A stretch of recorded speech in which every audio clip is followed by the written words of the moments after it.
O primeiro exercício era simplesmente fazer um desenho, um desenho que poderia ser, na verdade, 7 desenhos simbolizando os vetores, ou o que eu acho mais prático, fazer todos os vetores em um único quadro, tá? Que é o que eu vou fazer. Então, vocês tinham aqui os vetores de A até G, e era solicitada uma representação geométrica de cada um desses vetores. Tá? Então, vou traçar aqui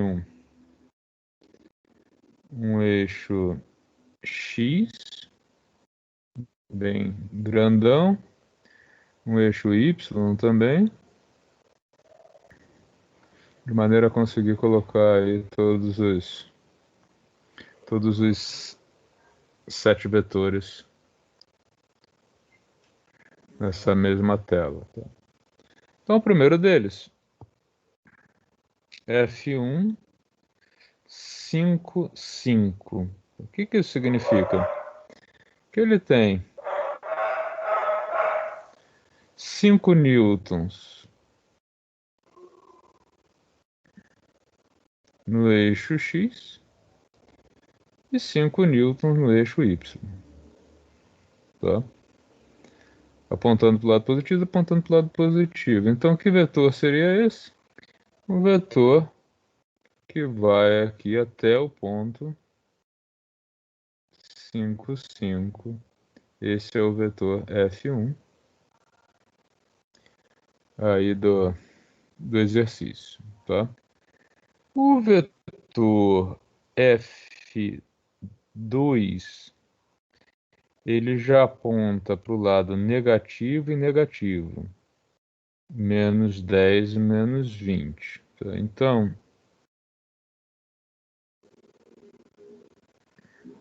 menos 10 newtons e menos 20 newtons para o outro lado. Então, ele vai ser a união desses dois pontos. Vetor F2 sai aqui da origem, vai até esse ponto, em linha reta, não fazendo essa curva aí. Esse, então, é o vetor F2, tá? Até aqui alguma dúvida?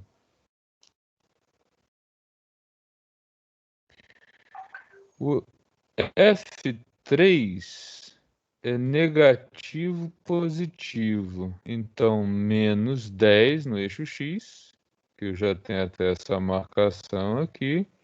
Só que agora mais 10 no eixo Y. Então, ele vai estar na junção aí de menos 10 com mais. Aliás, aqui está no menos 10 com mais 10, tá certo, F3.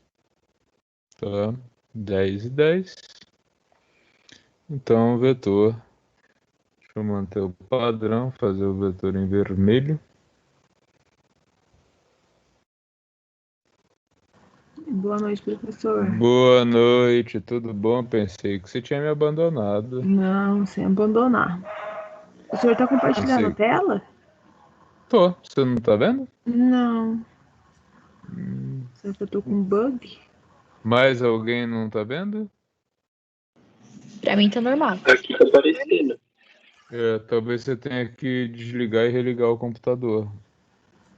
Às Irei vezes é fazer falta então. de memória. Tá bom, mas tá gravando aqui. Tá bom, Também. eu já volto. Tá bom. O vetor F4, 10 menos 20. Então, mais 10 aqui, com menos 20 que já está marcado aqui. Então, ele vai ficar na junção aí do menos 10 com menos 20. Em vermelho.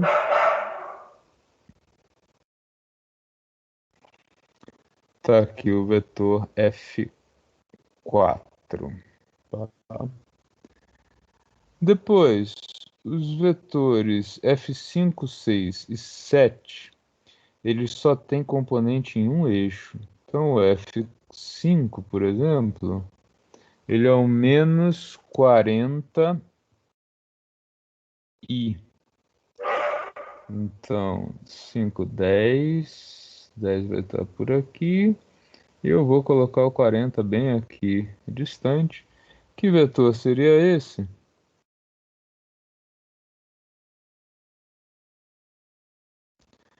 Seria um vetor por aqui até... Aliás, desculpa, ele é menos 40. Menos 40 seria alguma coisa aqui, mais ou menos. Tá? Ele seria um vetor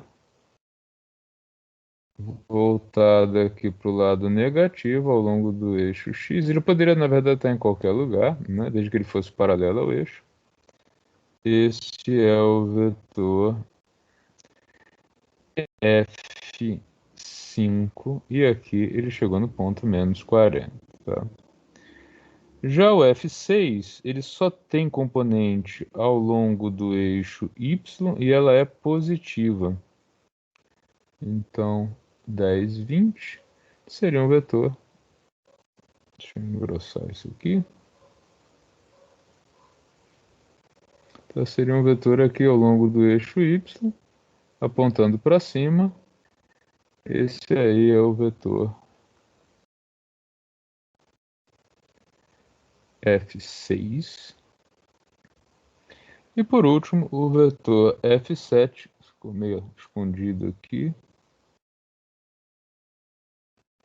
O F7 é menos 40 NJ, então um vetor apontando aí para baixo até o menos 40. Então, seguindo em linha reta, tá até o ponto menos 40. Está aqui o vetor F7. Tá? Então, estão aí os 7 vetores indicados na mesma figura. Deixa eu apagar isso aqui para facilitar agora a visualização de vocês. Tá? F1 mais, está ele aqui. F2 menos, está ele aqui. O F3 mais, está ele aqui. O F4 menos aqui. O F5 menos X. O F6 mais Y. E o F7 menos Y, que está aqui embaixo. Tá? Pessoal, alguma dúvida sobre isso? Algum comentário? Deixa eu salvar o exercício. Tranquilo, professor. Tranquilo? A dúvida que você tinha lá no outro, sanou? Sim, era basicamente isso, identificar ele, que eu não estava conseguindo identificar o F4. Tá. Daí o senhor desenhou e entendi que o senhor juntou todos eles. Daí foi Isso. mais fácil. Ah, sim, é bem mais fácil do que fazer cada um deles individualmente, né? É, Hoje é 5 de maio de 2021. Tá, eu vou salvar isso aqui e depois eu coloco para vocês lá nos arquivos. O segundo exercício, ele pede para fazer algumas operações. Deixa eu voltar nele aqui. Ele pede para fazer algumas operações com esses vetores, tá? Então, deixa eu pegar os vetores. Ele pede para fazer operações e aí não precisava fazer nenhum desenho, tá? Era simplesmente...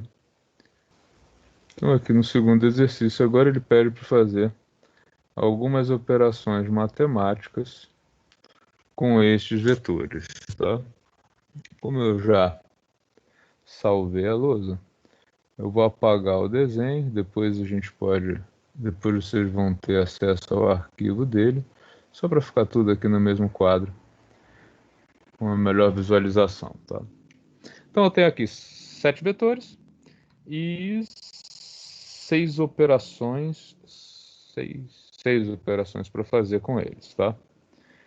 Que operações são essas? A primeira delas, ele pede para somar os dois vetores.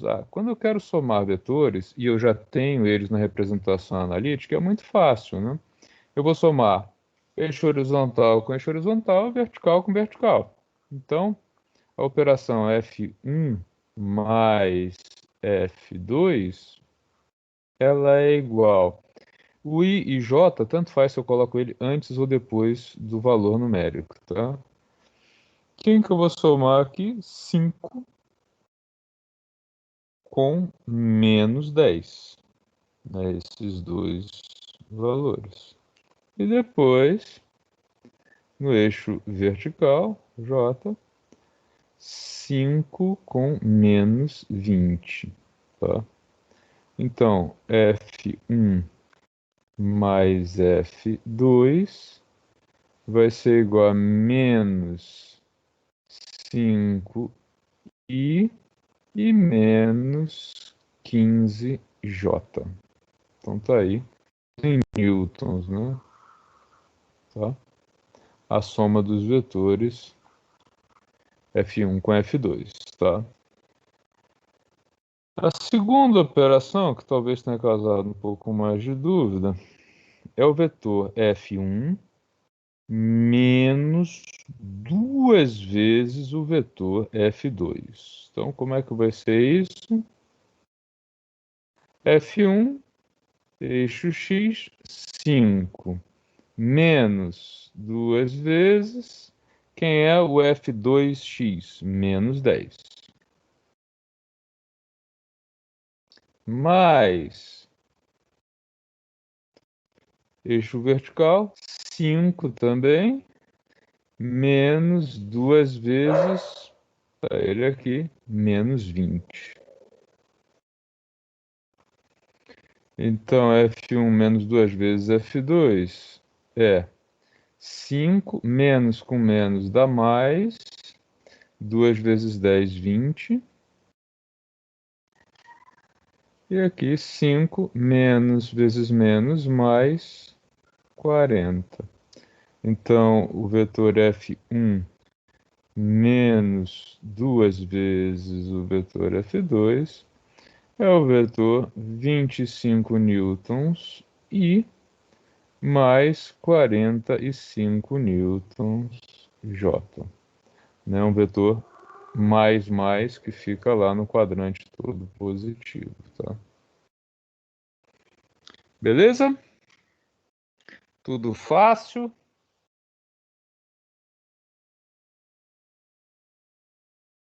Por enquanto tá indo, só errei o sinal no primeiro.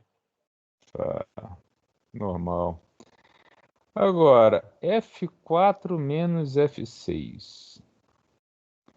F4, sinal de menos, F6. Eixo horizontal e F4 mais 10. Então, 10 newtons. Menos F6 é zero. Ele não tem nenhuma componente no eixo horizontal. Eixo vertical. F4 menos 20. Menos o F6 é mais 20. Então, menos mais vai dar menos. Então, quem é esse vetor F4 menos F6?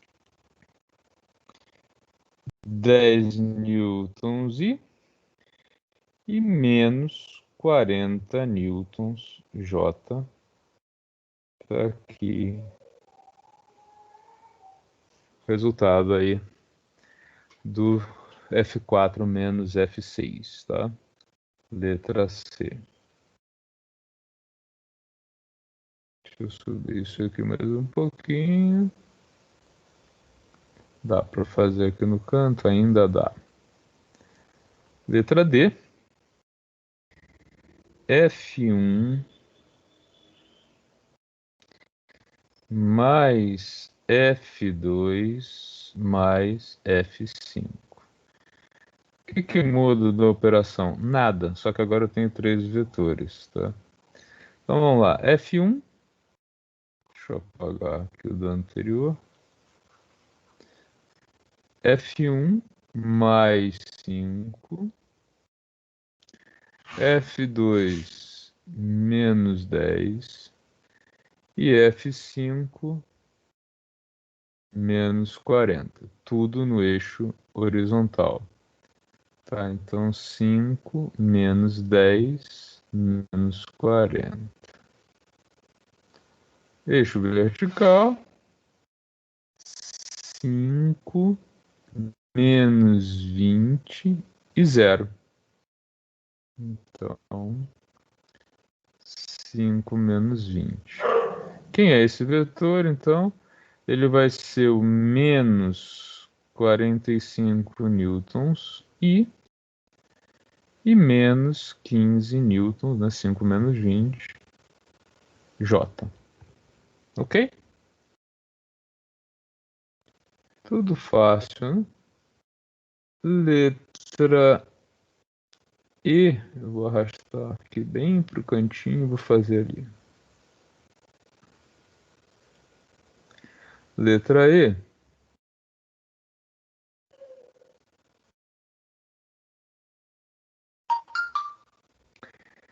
F1 menos F3, então F1 menos F3 mais F5. Mesmo procedimento.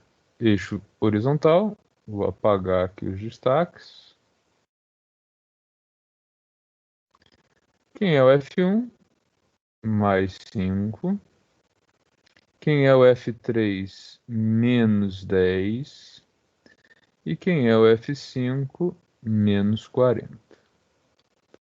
Então agora, 5 menos, quem é que está lá no F3? É menos 10, então menos, menos. E o F5 menos 40. Não consigo escrever aqui em cima porque tem uma imagem, tá? Eixo vertical, 5 mais 10 e 0. Então, 5 menos mais 10 e 0, tá? Então, F1 menos F3 mais F5 vai ser igual a menos com menos dá mais, tá?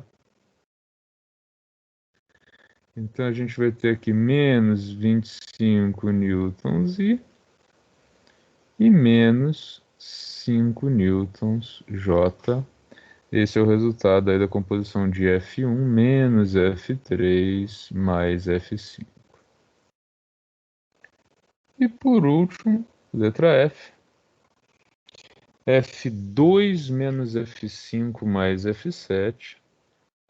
Então, F2 menos F5 mais F7. Horizontal. Deixa eu apagar aqui os destaques.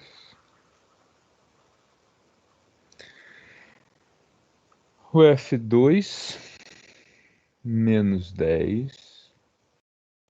O F5 menos 40. E o F7, 0.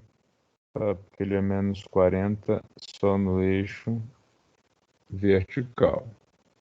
Então, como é que fica? Menos 10 do F2, menos... E aí, quem que está lá no F5 é menos 40, então menos, menos, tá? E no eixo Y, o F2 tem o menos 20, Então, menos 20, menos o F5, 0, e o F7, aqui 0, e mais o F7 é menos 40, tá? Então, F2 menos F5 mais F7 vai ser igual aqui, menos com menos dá mais. Então, mais 40 com menos 10, menos 30 newtons. E aqui, menos 20 com menos 40, temos menos 60 newtons J. Esse aí foi, então, o último exercício, tá? Alguma dúvida, pessoal? Deixa eu exportar isso aqui. Tudo fácil. Alguém gostaria de fazer alguma pergunta, alguma observação sobre um desses exercícios?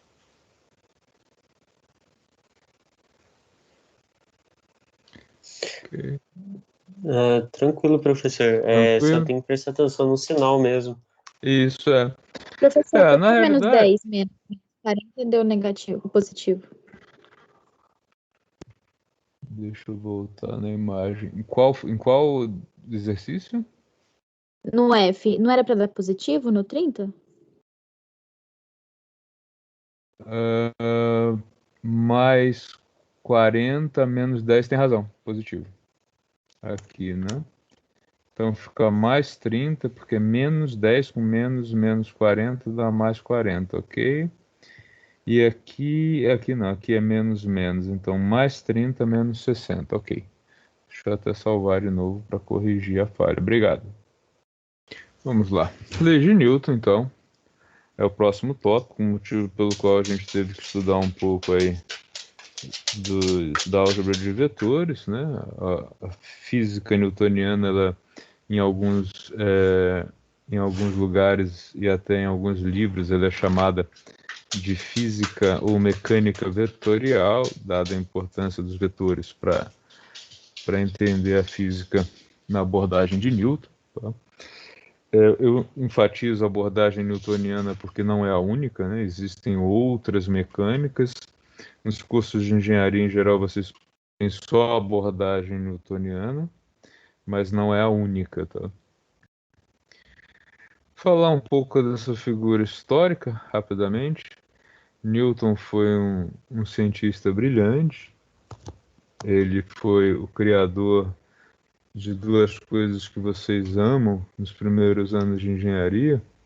Ele foi o criador do cálculo diferencial integral e da mecânica, né? Então, ou seja, a metade daquilo que mais vocês têm que estudar nos primeiros anos de engenharia foi obra do Isaac Newton, e ele criou o cálculo diferencial para conseguir escrever os princípios, que é o livro base aí da mecânica. Tá?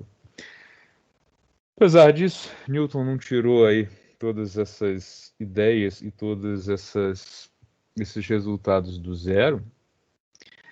A ciência, ela é sempre uma evolução contínua, né? Então, se a gente olhar para Newton, de fato, foi o cara que primeiro sistematizou todo o conhecimento da mecânica num único livro, mas ele usou trabalhos de Galileu, trabalhos de Kepler, trabalhos de até mesmo do próprio Aristóteles para algumas coisas. Então, existe um contínuo aprimoramento e ele foi o cara que sistematizou tudo isso e acabou ficando com o nome de mecânica newtoniana. Mas se a gente pensar que as leis de Newton, que foi a grande contribuição dele, né, foi dizer que todo comportamento mecânico da natureza, desde corpos microscópicos, ele pensava assim, né, mas de corpos macroscópicos no nosso cotidiano, até as leis que regem o sistema planetário, eles seguem essas três leis. Essa foi a grande sacada dele, foi sintetizar tudo em apenas 3. Apesar disso, a primeira lei ela já aparece bem claramente nos trabalhos de Galileu e algumas coisas do Giordano Bruno. A segunda lei ela tem muito do trabalho de Galileu. E a terceira lei é a única que, de fato, ela é uma contribuição original e totalmente do Newton. Ela não aparece em nenhum trabalho anterior, pelo menos que se tenha notícia. Tá? As 3 leis de Newton são as seguintes. A primeira delas define o que é equilíbrio, é a chamada lei de inércia. Ela define que equilíbrio, do ponto de vista técnico, na física e na engenharia, é um sistema, é um estado onde um sistema fica parado, chamado de equilíbrio estático. A maioria das aplicações da engenharia civil querem que o equilíbrio seja estático, né? Dinâmica não é uma coisa muito comum na engenharia civil. E o equilíbrio dinâmico é aquele que ocorre com o movimento retilíneo uniforme. Então, estar em equilíbrio significa ou estar parado ou estar se deslocando em linha reta com velocidade constante. E o que Newton diz é que isso ocorre, um ou outro, em uma condição em que todas as forças que atuam sobre um mesmo corpo se anulam. Então, se eu tenho 2, 3, 4, 10, 100 forças, 100 vetores força atuando sobre um mesmo objeto, todas essas forças têm que somar zero para que ele permaneça estático. Então pensem numa estrutura como de uma torre de alta tensão, onde você tem lá muitas forças atuando sobre aquela estrutura. Ela fica estática, ela fica parada, né, não cai, porque a soma de todas as forças que atuam sobre ela é zero. E ela consegue, inclusive, responder a forças quando ela é solicitada com vento ou com alguma rajada de vento ou com chuva, né, uma tempestade, ela consegue responder a essas solicitações, responder a essas forças com outras forças de maneira a anular a soma total das forças que atuam sobre ela. Já a segunda lei, ela define o que é força e define o que é força de uma maneira dinâmica, dizendo que quando a soma das forças que atuam sobre um corpo não for nula, este corpo vai ter um movimento com aceleração. E esta aceleração, ela depende da força aplicada. Quanto maior a força, maior a aceleração. E quanto maior a massa do corpo, a inércia do corpo, menor a aceleração. Então, se você aplica uma mesma força sobre 2 objetos de massas diferentes, mesmo que você consiga colocar os dois em movimento, né, tirá-los de uma situação estática e fazer com que eles passem a se deslocar, você vai dar uma aceleração maior àquele que tem a massa menor. Ao contrário, né, a força que você precisa fazer para desacelerar um objeto, ela também é proporcional à massa. Se eu quiser desacelerar 2 veículos que estão à mesma velocidade com a mesma desaceleração, mas que têm massas diferentes, eu vou ter que aplicar uma força maior naquele que tem uma massa maior. Pensem, por exemplo, em um caminhão e um automóvel de passeio, os dois a 60 por hora, 60 km por hora em linha reta. Se você quiser parar os dois no mesmo intervalo de tempo e na mesma distância, você vai ter que aplicar uma força consideravelmente maior sobre o caminhão do que sobre o carro. Consideravelmente maior quanto? Na razão da massa, né? Se o caminhão for 10 vezes mais pesado que o carro, tiver 10 vezes a massa do carro, você vai precisar de uma força 10 vezes maior para fazer essa desaceleração. Tá? A terceira lei, chamada lei de ação e reação, ela estabelece coisas muito importantes, como por exemplo, a primeira delas é que interação não ocorre entre um corpo e ele mesmo. Eu só tenho interação entre 2 ou mais corpos, né? Que é a interação aí quando um corpo exerce uma força sobre o outro, por exemplo, tá? Então, A terceira lei estabelece, detectou, né, o seguinte: um corpo A exerce uma força sobre um corpo B, FAB, o corpo B vai reagir e aplicar sobre A uma outra força que DA. Elas têm o mesmo módulo, a mesma direção, mas o sentido oposto, tá? E aí eu quero chamar a atenção de vocês com muito cuidado para a terceira lei de Newton, porque ela é campeã em confusão, tá? Vocês estão vendo agora a lousa branca ou continuam vendo continuam vendo a outra? Tá. Só um minutinho. Ok. Agora sim, deixa eu mudar o compartilhamento.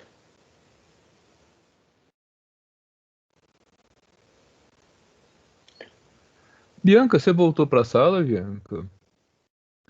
Ou a Bianca sumiu de vez? Estou aqui.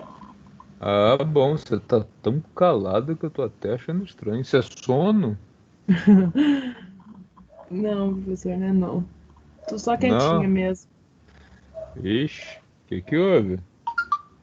Nada relevante, assim. Nada? Não. Tá bom, então. Depois a gente conversa. Beleza. Vamos ver alguns exemplos do que é ação e reação e também do que não é ação e reação? Olha só, tem aqui um objeto, uma caixa, e eu vou empurrar esse objeto. Objeto pesadinho, eu vou fazer um bocado de força. Tá. Quem é o corpo A, quem é o corpo B? O corpo A é a pessoa que vai empurrar o objeto e o corpo B, o objeto. Vamos supor que ele não conseguiu colocar o objeto em movimento. O que aconteceu? Força que A exerceu sobre B está aqui. É o cara empurrando o objeto. O objeto empurra a pessoa para lá. Então, a força de A sobre B é a pessoa aplicando sobre o objeto e a força de reação é o objeto aplicando uma força sobre ele. Agora, uma situação em que muitos livros, textos, inclusive de ensino médio, erram. E eu vou explicar para vocês o motivo do erro. Eu tenho um objeto apoiado sobre uma superfície, sobre a mesa, por exemplo. A Terra puxa esse objeto para baixo. Então, essa aqui é a força-peso que a Terra exerce sobre o objeto. Devido à deformação da superfície de contato, a superfície empurra o objeto para cima. Essa é a força normal. Ela é exercida pela superfície sobre o objeto. Reparem que aqui, nesse caso, nós temos terra atuando sobre objeto. Nós temos superfície atuando sobre o objeto. Nós temos quantos corpos, então, interagindo? Nós temos 3. O peso é a força que A exerce sobre B e a força normal, a força que C exerce sobre B. Então, nós temos 2 objetos diferentes, terra e superfície, exercendo forças sobre um mesmo objeto, que é essa caixa aqui em cima da bancada. Isso jamais pode ser considerado um par ação e reação. Para ação e reação é quando eu tenho A sobre B e B sobre A. Tá? Vamos pegar um outro exemplo dolorido. Ou não. Você vai chutar uma bola. Agora vocês vão precisar, sim, ter uma dose de paciência com o meu desenho. Não, isso aqui não dá para o cara chutar a bola assim. Vamos pensar nisso aqui. Tá lá o jogador. Pá. Ele vai chutar a bola. Ó, consegui. Milagre. Quando ele for chutar a bola, o que acontece? Ele vai vai colocar a perna em movimento. Na hora que ele tocar na bola, o que vai acontecer? A bola vai exercer uma força sobre o pé dele. Então, ele exerce uma força sobre a bola e a bola sobre o pé do jogador. A bola, devido à ação da força sobre ela, se desloca, vai lá para cima, para frente, e o pé do jogador é desacelerado, porque essa força se opõe ao movimento do pé.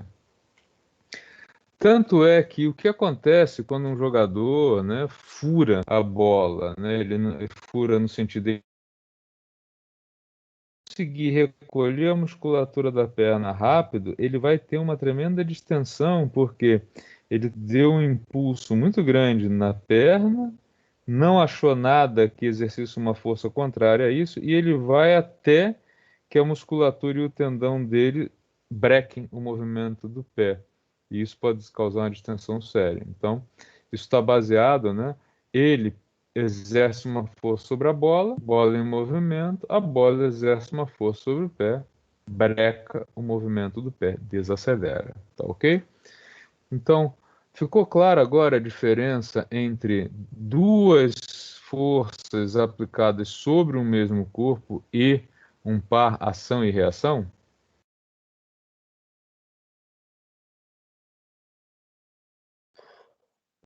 Sim, professor, que o desenho ajudou muito. Tá.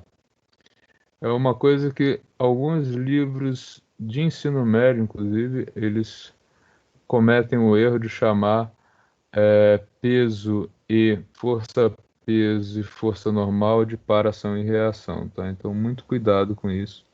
Isso não é só um preciosismo, tá errado mesmo.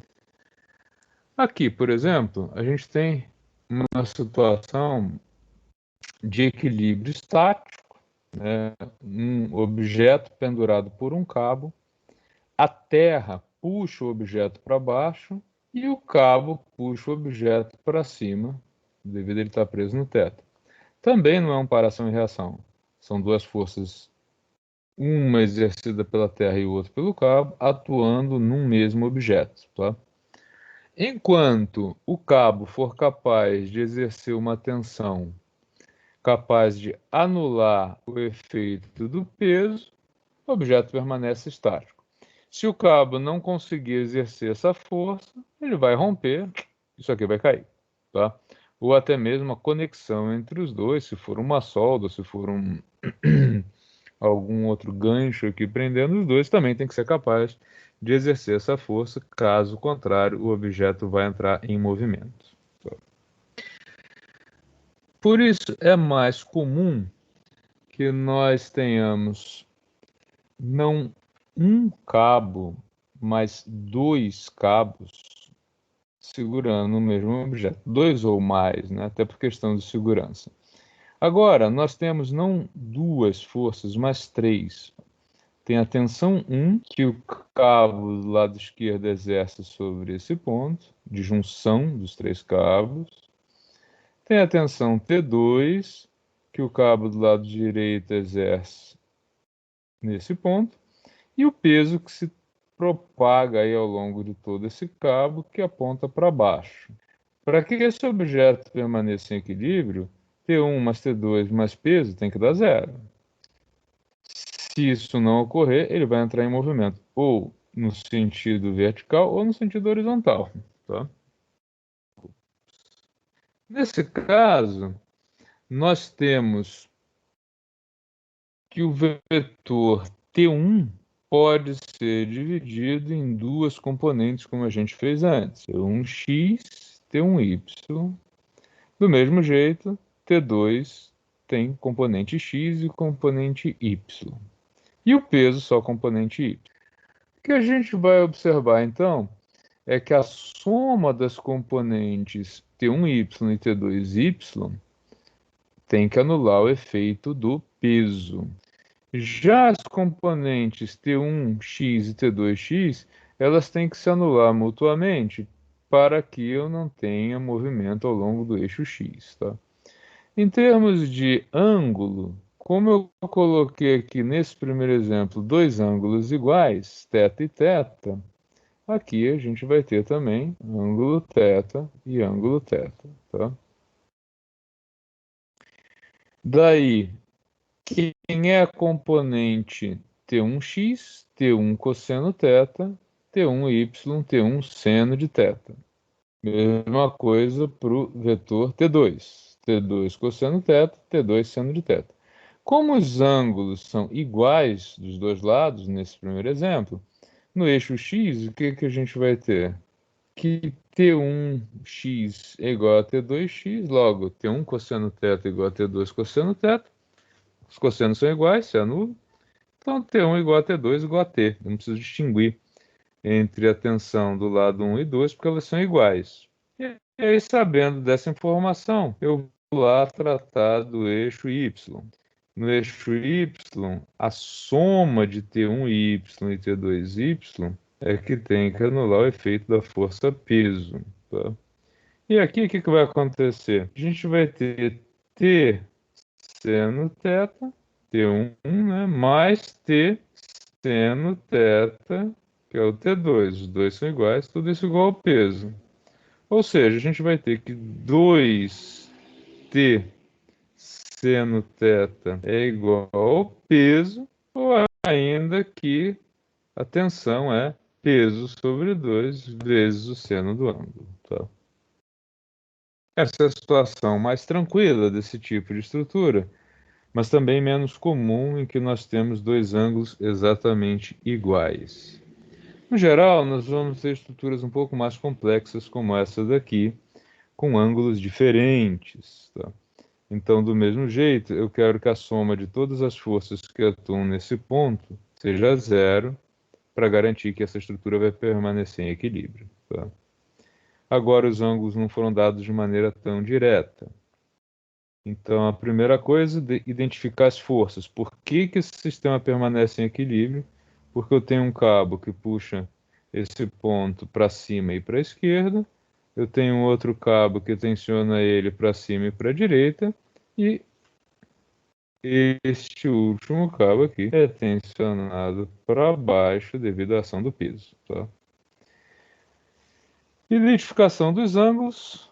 Se esse ângulo é de 40 graus, este aqui também é de 45 graus, este aqui também tem que ser, tá? Por quê? Aqui a gente tem 90 graus, aqui 45, aqui 45, então. Do outro lado, 30 graus aqui, 90 aqui, aqui sobrou então 60, né, um triângulo retângulo, logo 60 graus aqui, 30 aqui. Então, o vetor do lado esquerdo forma um ângulo de 45 graus com a horizontal, e já o do lado direito forma um ângulo de 30 graus com a horizontal. Ângulos diferentes, nós teremos forças diferentes do lado esquerdo e do lado direito. Tá? Continuamos com essa imposição. Tá? Componente x do T1 anula a componente x de T2 para que não tenha movimento horizontal.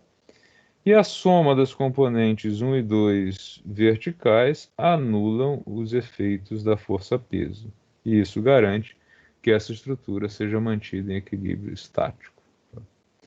Como é que isso vai ficar? Ixi, tem rabiscos aqui, preciso apagar. Não consigo, tem que ser depois. Tá. Então, olha só, agora, T1x é T1 cosseno de 45 graus e T1y é T1 seno de 45 graus. Tá? Aqui do lado esquerdo. Já do outro lado, T2x é T2 cosseno de 30 e T2y, T2 seno de 30. São ângulos diferentes.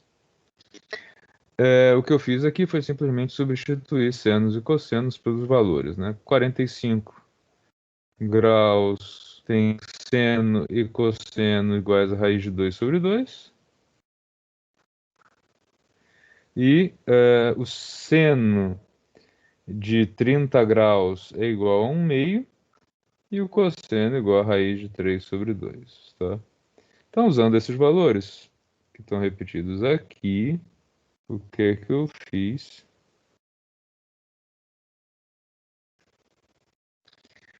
Eu agora vou igualar x com x. Então, ó, T1x, tá aqui,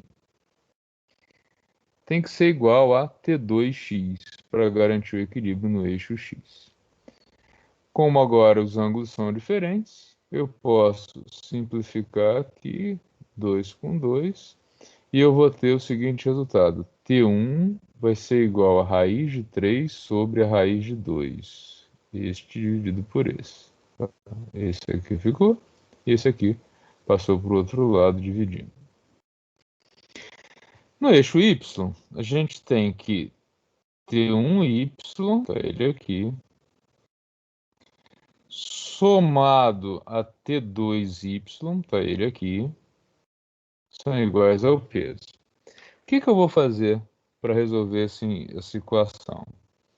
Eu tenho T1 em função de T2 da primeira equação. Então, onde tem T1 aqui, eu vou substituir por T2 raiz de 3 sobre raiz de 2. Já fiz isso aqui. Segue o baile. Raiz de 2 sobre 2. Raiz de 2 sobre 2. T2 sobre 2 igual ao peso. Simplificações. Raiz de 2 embaixo, raiz de 2 em cima. Tá? Então, raiz de 3 sobre 2 e 1 meio. T2 fica em evidência. Igual ao peso. Logo, T2 é igual a 2 vezes o peso dividido por 1 sobre raiz de 3. Aí eu fiz um exemplo. Tá? Se o objeto pendurado tiver 5 kg de massa, né, o que dá aí 50 newtons de peso, qual o valor de T2?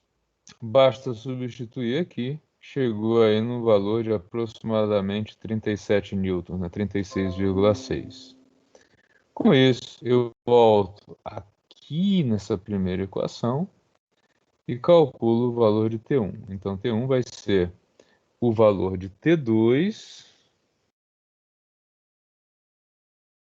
O T1 é igual ao valor do próprio T2, que está aqui. Oh, caramba.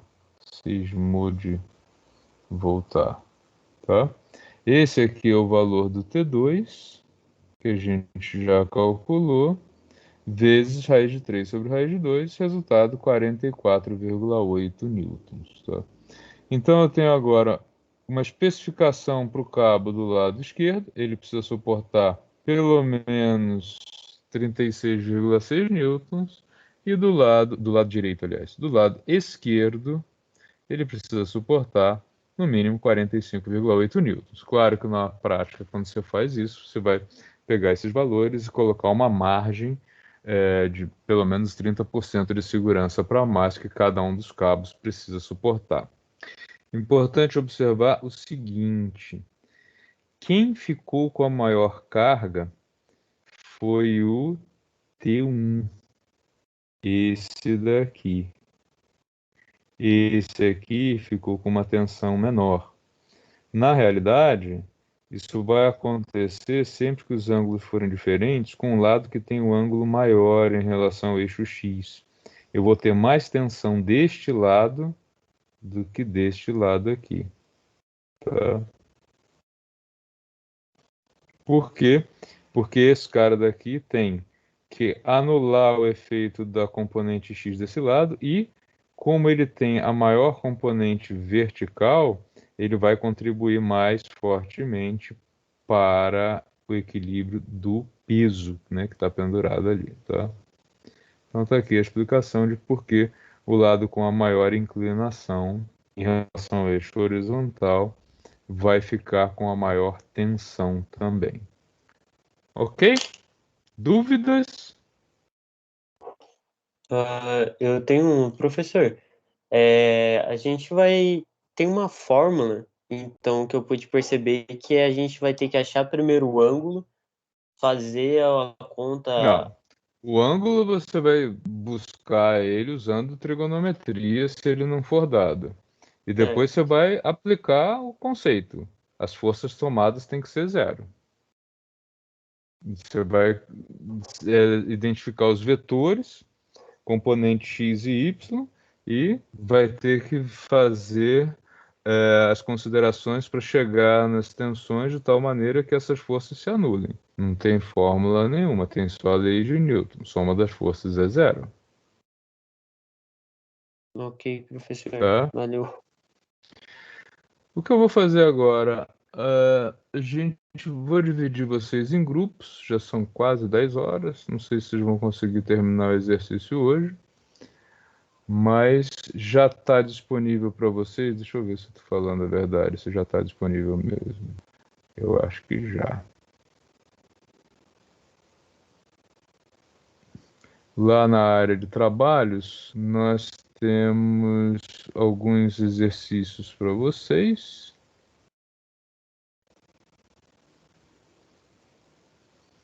Era isso que eu queria ver. Aqui. Tá, lei de Newton estática, atividade 7. Tem até uma pessoa que já entregou. Eita, pessoal, tá rápido, hein? Tá. Essa atividade fica aí disponível para vocês até o final da semana. O que eu vou fazer agora, eu vou dividir vocês em grupos para que vocês comecem a discutir a atividade, tá ok? Posso. Professor, Sim? pode ser o mesmo grupo da semana passada?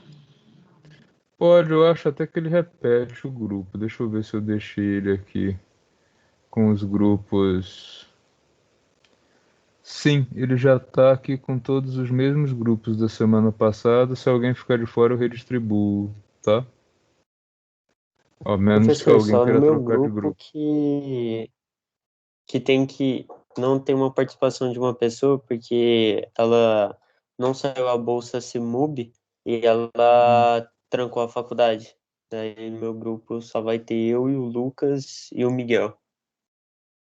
Tá, mas na verdade são grupos de 3 a 4 pessoas mesmo, é normal isso. Alguns têm 3 grupos com 3 pessoas e outros com 4, tá? Uhum, ok. Vou, le- vou levar vocês para os grupos e aí a gente vai para aquela discussão entre vocês. Vocês têm ainda, é, são 10 horas, até a hora que vocês aguentarem, enfim, que eu não sei que horas vai ser.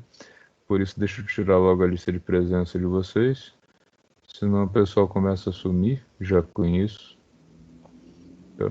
Se vocês conseguirem concluir tudo hoje, a gente começa a correção, mas eu acho pouco provável que dê para fazer essa correção ainda hoje, tá? Deixa eu levar vocês para os grupos então, e qualquer coisa me chamem aqui, tá bom?